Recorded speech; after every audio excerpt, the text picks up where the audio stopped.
రాష్ట్ర ముఖ్యమంత్రి రేవంత్ రెడ్డి గారు పూటకొక మాట మాట్లాడమే కాకుండా హైదరాబాద్ నగరంలో ఉండేటువంటి ప్రజలకి కంటి మీద కొనుకు లేకుండా చేస్తున్నాడు. ఇప్పుడు నేను కూర్చున్న colony Panigiri colony, Maruthi Nagar phase 2, Maruthi Nagar phase 1 ఈ ప్రాంతంలో కూర్చున్నాం. ఈ మధ్య కాలంలో డిపిఆర్ కోసం డబ్బులు విడుదల చేసిన డిపిఆర్ రావడానికి 18 నెలలు పడతా ఉంది. అప్పుడు మూసి ప్రక్షాళన ఎట్లా చేస్తాము, ఎంత ఖర్చు అవుతుంది, ఎప్పటిలోపు పూర్తి చేస్తామని చెప్పి వారు అంటా ఉన్నారు. కానీ నేను అడుగుతా ఉన్నా రేవంత్ రెడ్డి గారిని, మరి డిపిఆర్ఏ తయారు కానప్పుడు, డిపిఆర్ తయారు కోసమే 150 కోట్ల రూపాయలు ఇప్పుడు ఇచ్చినప్పుడు నువ్వు ఏ ధైర్యంతో నా పనిగిరి కాలంలో ఉన్నటువంటి ఆటో రిక్షా నడుపుకొని కట్టుకునే ఇల్లు కానీ, కూరగాయలు అమ్ముకొని, పళ్ళు అమ్ముకొని, కూలి పని చేసుకొని కట్టుకున్నటువంటి ఇళ్ళని ఇలా ఆర్బిఎక్స్ అని చెప్పి మార్కింగ్ చేసి కూలగొట్టినామని చెప్పి అడుగుతున్నాను నేను. ఇవాళ లక్ష్మమ్మ అని చెప్పి వీళ్ళు పెట్టిన హింసకు తాళలేక ఇలా హార్ట్ అటాక్తో హాస్పిటల్ పాలైంది. ఇక్కడ ఈ కాలనీ వాసులే ఆమెకు ట్రీట్మెంట్ ఇప్పించారు. ఇంకొక లక్ష్మారెడ్డి అనుకుంటా, యాదిరెడ్డి అనేటువంటి ఇక్కడ ఉండేటువంటి వ్యక్తి, ఆయనకు బ్రెయిన్ స్ట్రోక్ వచ్చింది. పాపం నిన్న మొన్ననే క్యూర్ అయి వచ్చింది. ఒక్క మాటలో చెప్పాలంటే రేవంత్ రెడ్డి తుగులకు పరిపాలనలో పేదలకు బ్రెయిన్ స్ట్రోకులు, హార్ట్ అటాకులు, ఇవాళ ఉరేసుకొని చచ్చిపోయేటువంటి పరిస్థితి వచ్చింది.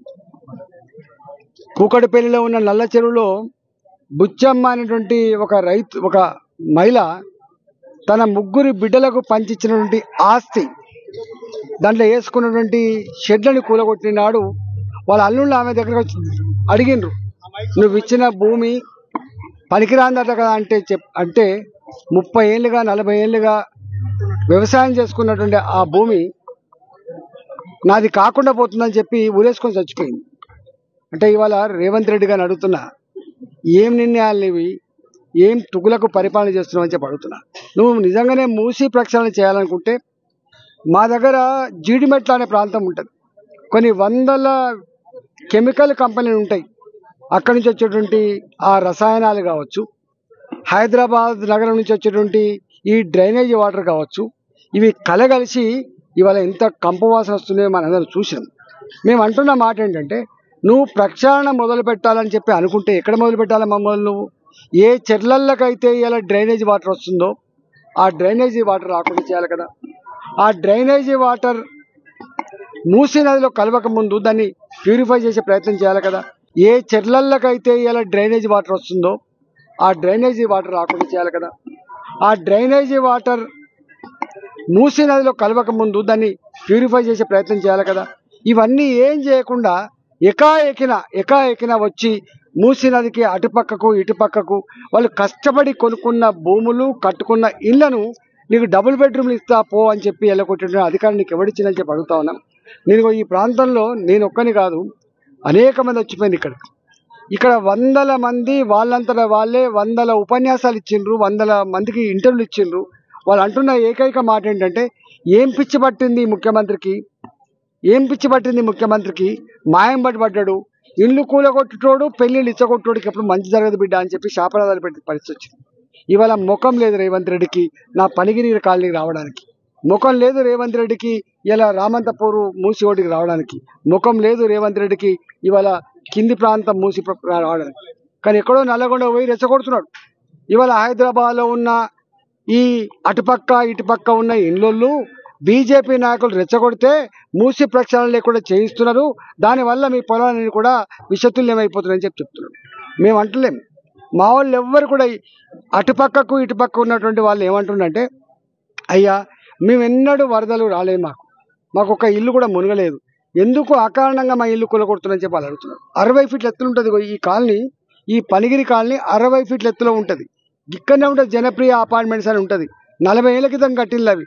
అయ్యా ఒక్కనాడు కూడా మాకు ఒక్క ఇల్లు మునిగిన సందర్భం లేదు, మాది కూడా మొత్తం కొట్టెత్తరట అని చెప్పి. అంటే అర్థమవుతుంటే ఇవాళ ఎక్కడో పెద్ద కంపెనీలతో ఒప్పందం చేసుకొని మూసికి అటుపక్కకు కొన్ని వేల ఎకరాల భూముల్ని ఉంచుకొని ఆ పెద్దలకిచ్చి పెద్ద పెద్ద రిసార్టులు, మల్టీప్లెక్స్లు, ఇలా ఐమాక్స్లు కట్టించుకొని ఇవాళ పేదల బతుకుల్లో మట్టి కొట్టే ప్రయత్నం చేస్తుండు కాబట్టి దాన్ని మేము వ్యతిరేకిస్తాం.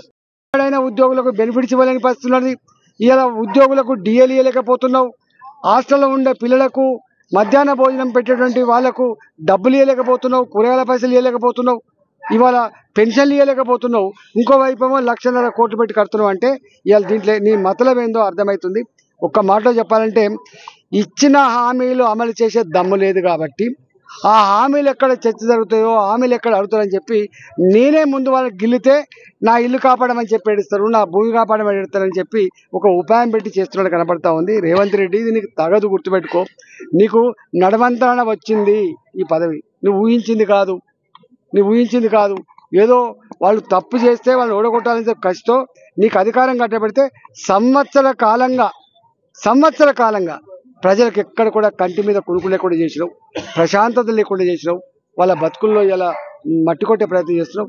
ఇంతకుముందే పోయించిన ఇక్కడికి జవహర్ నగర్లో, పాపం జవహర్ నగర్ అని చాలామంది ఏమనుకుంటారంటే గవర్నమెంట్ భూములే అనుకుంటారు. ఇవాళ కొత్త విషయం తెలిసిందేనే, ఎప్పుడో బ్రిటిష్ కాలం నాడు 6,000 ఎకరాలు ఎంతో జాగా కొని ఎక్సర్వీస్ మెన్ల కోసం ఇచ్చిన జాగాలట. ఆ జాగాలు అమ్ముకుంటే 60 గజాల నుంచి 2,000 గజాలు కొనుక్కొని ఇల్లు కట్టుకుంటే ఇవాళ అవి కేసీఆర్ వచ్చిన తర్వాత మీరు రెగ్యులైజ్ చేసుకోండి అంటే ఎల్ఆర్ఎస్ బీఆర్ఎస్ కూడా వాళ్ళు రెగ్యులైజ్ చేసుకున్నారు.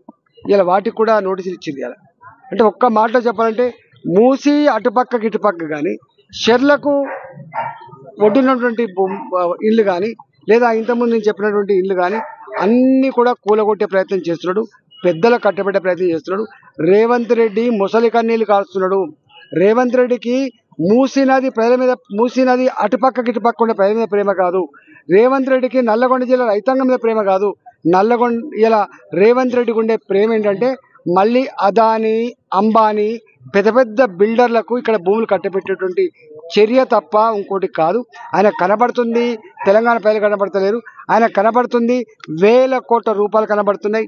ఆ 1,000 కోట్ల రూపాయలు ఢిల్లీకి కాంగ్రెస్ పార్టీకి పంపించి ఎన్నికల్లో గెలిపించే ప్రయత్నం చేస్తుంది తప్ప ఇవాళ తెలంగాణ దోసుకొని ఇలా కాంగ్రెస్ పార్టీ ఎన్నికలకు పైసలు పంపిస్తుంది తప్ప ఆయన ఉద్దేశం ఇంకోటి లేదు. ఆయన పదవిని కాపాడుకునే క్రమంలో తెలంగాణ ప్రజలు ఉసురు పోసుకొని ఇలా ఈ పని చేస్తున్నారని మేము భావిస్తూ ఉన్నాం. అందుకనే మేము రేవంత్ రెడ్డి మళ్ళీ చెప్తున్నాం, మీరు పాదయాత్రలు చేసి మాలాంటి వాళ్ళ మీద రెచ్చగొట్టే ప్రసంగాలు చేసి భారతీయ జనతా పార్టీ మీద మీరు అవాకులు చవాకులు పేలి ఆ ప్రజల్ని అవమానపరిచే ప్రయత్నం చేస్తే నీకు కూడా కేసీఆర్కి ఏ గతి పట్టిందో నీకు కూడా అదే గతి పడుతుందని చెప్పి హెచ్చరిస్తాం.